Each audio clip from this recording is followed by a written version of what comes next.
Hello, my name is Adam Canterman, and welcome back to the good, the bad, the sports. Let's jump right in to today's good news.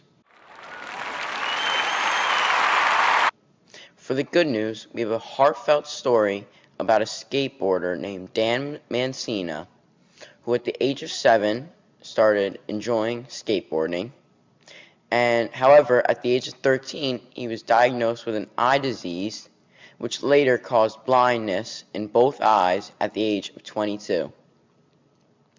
At the age of 38, he became a professional skateboarder and created an adaptive skate park which is accessible to anybody with disabilities or not, including ramps with padding and different railings that can help all. What a great story for today's good news. I'm blind. This is the world's first ever adaptive skate park built for the blind. And by the blind. Like this 40-foot long flat bar. There's so much room to set up. And ledge to match. This whole side is quarter pipe so you don't have to worry about falling off the edge. When you can't see, it's hard to go in a straight line sometimes, and this gives you plenty of room so you know you can go left or right. Like even this crack lines you up perfectly with the mani pad.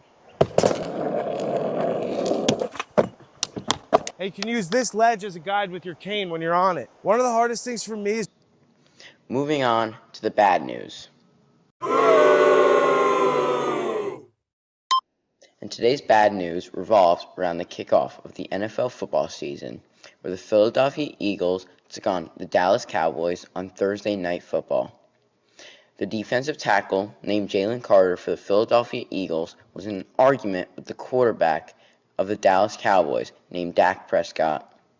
During the argument, Jalen Carter spit on Dak Prescott, which caused a flag for unsportsmanlike conduct and a later ejection. Jalen Carter has expressed his regrets for doing this, and many have talked about whether or not he should be suspended for the rest of the year. Please let me know what you think, whether or not he should be suspended or not. The touchbacks now come out to the 35-yard line. Conduct. Defense number 98. Number 98, defense actions has disqualified him from the game. Whoa. 15-yard penalty. Whoa. Automatic. First down. So Jalen Carter, the focus and the star for the Cowboys, for the Eagles on the front line, out for the game before a snap. Here he goes. He walks there in front of Dak Prescott. Now, let's begin with today's big sports topic. And now, the sports topic of today takes us all the way back to college football.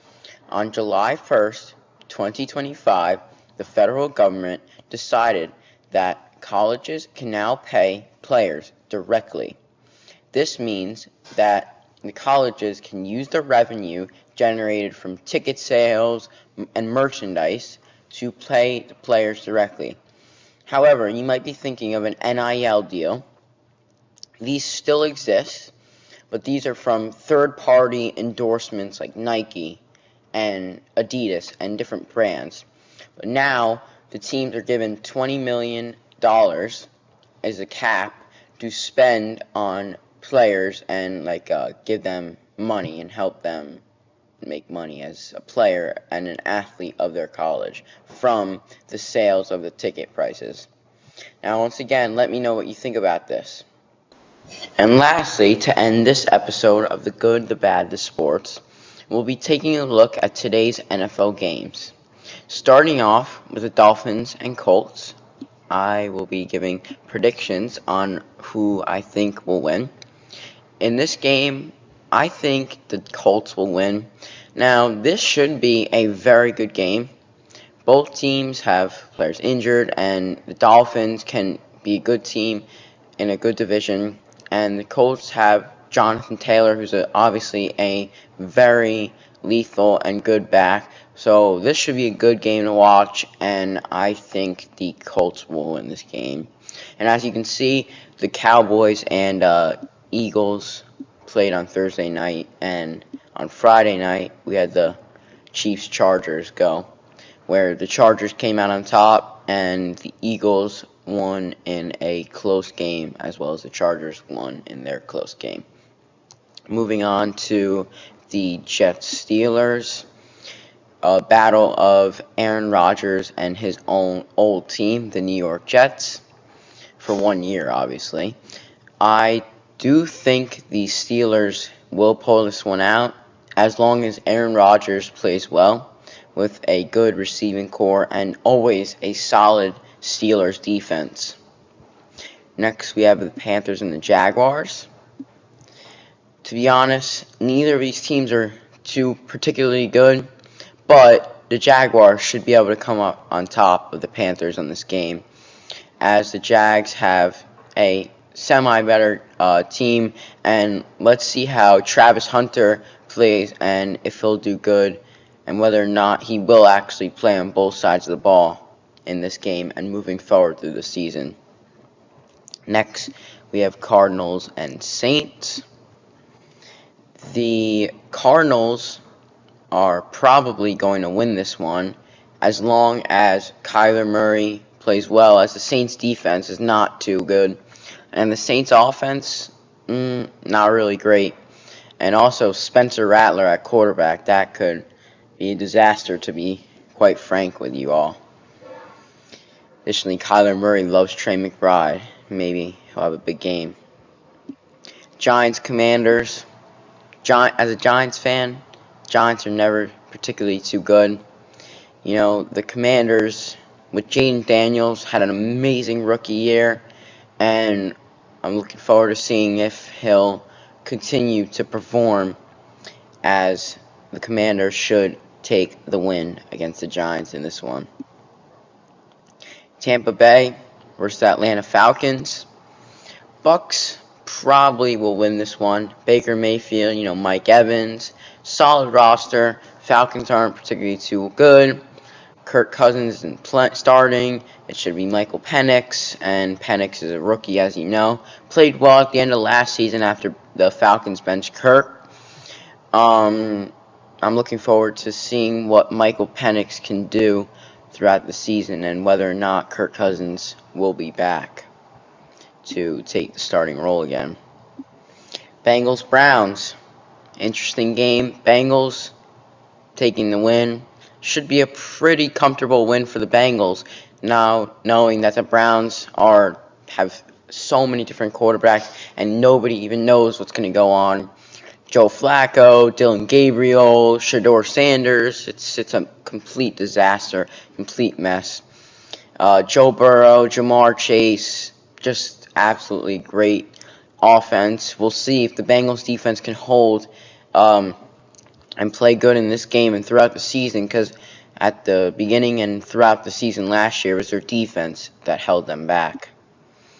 Raiders-Patriots should be a good but terrible game. Both teams aren't particularly good. Bill Belichick left the Patriots now to go to North Carolina. Shout out to North Carolina for winning their game. I think the Patriots might win this one.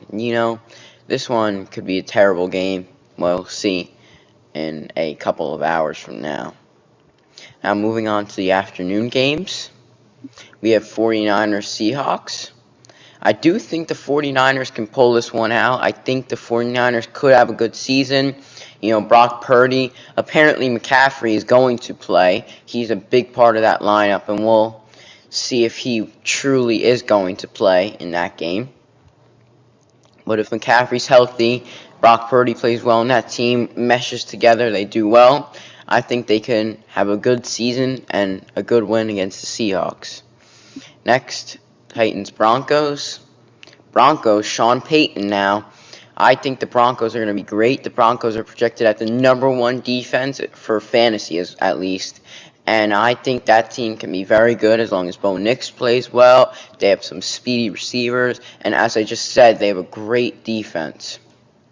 So let's see. I think Broncos pull this one out. And speaking of the Titans have Cam Ward going as their franchise quarterback. And we'll see. The #1 defense versus a rookie quarterback. We'll find out how that plays. Then we have the Lions-Packers. Ooh, this is a very interesting game. This could be a very high-scoring, a very good game.